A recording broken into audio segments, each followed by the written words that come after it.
capítulo 11.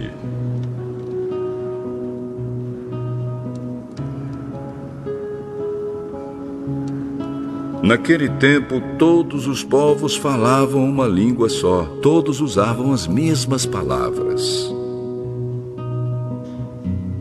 Alguns partiram do Oriente e chegaram a uma planície em Sinar, onde ficaram morando. Um dia disseram uns aos outros: "Pessoal, vamos fazer tijolos queimados."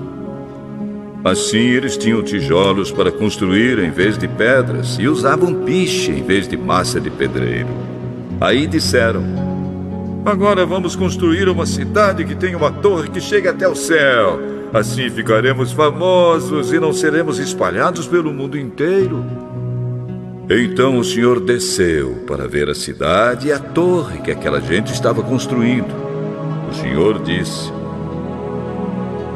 "Essa gente é um povo só, e todos falam uma só língua. Isso que eles estão fazendo é apenas o começo. Logo serão capazes de fazer o que quiserem. Vamos descer e atrapalhar a língua que eles falam, a fim de que um não entenda o que o outro está dizendo." Assim, o Senhor os espalhou pelo mundo inteiro e eles pararam de construir a cidade.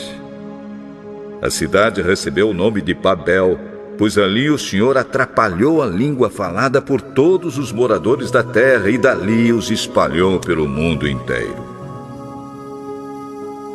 São estes os descendentes de Sem. 2 anos depois do dilúvio, quando Sem tinha 100 anos, nasceu o seu filho Arpaxade. Depois disso, Sem viveu mais 500 anos e foi pai de outros filhos e filhas. Quando tinha 35 anos, Arpaxade foi pai de um filho chamado Selá. Depois disso, Arpaxade viveu mais 403 anos e foi pai de outros filhos e filhas. Quando Selá tinha 30 anos, nasceu o seu filho Éber. Depois disso, Selá viveu mais 403 anos e foi pai de outros filhos e filhas. Quando Éber tinha 34 anos, nasceu o seu filho Peleg. Depois disso, Éber viveu mais 430 anos e foi pai de outros filhos e filhas. Quando tinha 30 anos, Peleg foi pai de um filho chamado Reu. Depois disso, Peleg viveu mais 209 anos e foi pai de outros filhos e filhas. Quando Reu tinha 32 anos, nasceu seu filho Serug. Depois disso, Reu viveu mais 207 anos e foi pai de outros filhos e filhas. Quando Serug tinha 30 anos, nasceu seu filho Naor. Depois disso, Serug viveu mais 200 anos e foi pai de outros filhos e filhas.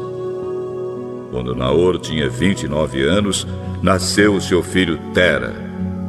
Depois disso, Naor viveu mais 119 anos e foi pai de outros filhos e filhas. Depois que completou 70 anos de idade, Tera foi pai de 3 filhos: Abrão, Naor e Harã. São estes os descendentes de Tera, que foi o pai de Abrão, de Naor e de Harã. Harã foi o pai de Ló. Tera ainda vivia quando seu filho Harã morreu na Babilônia, na cidade de Ur, onde havia nascido.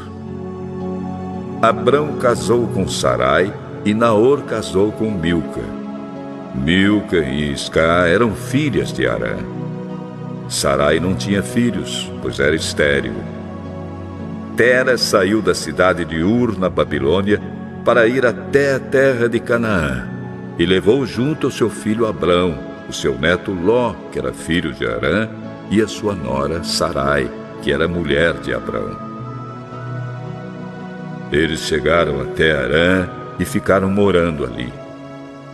E Tera morreu em Harã, com a idade de 205 anos.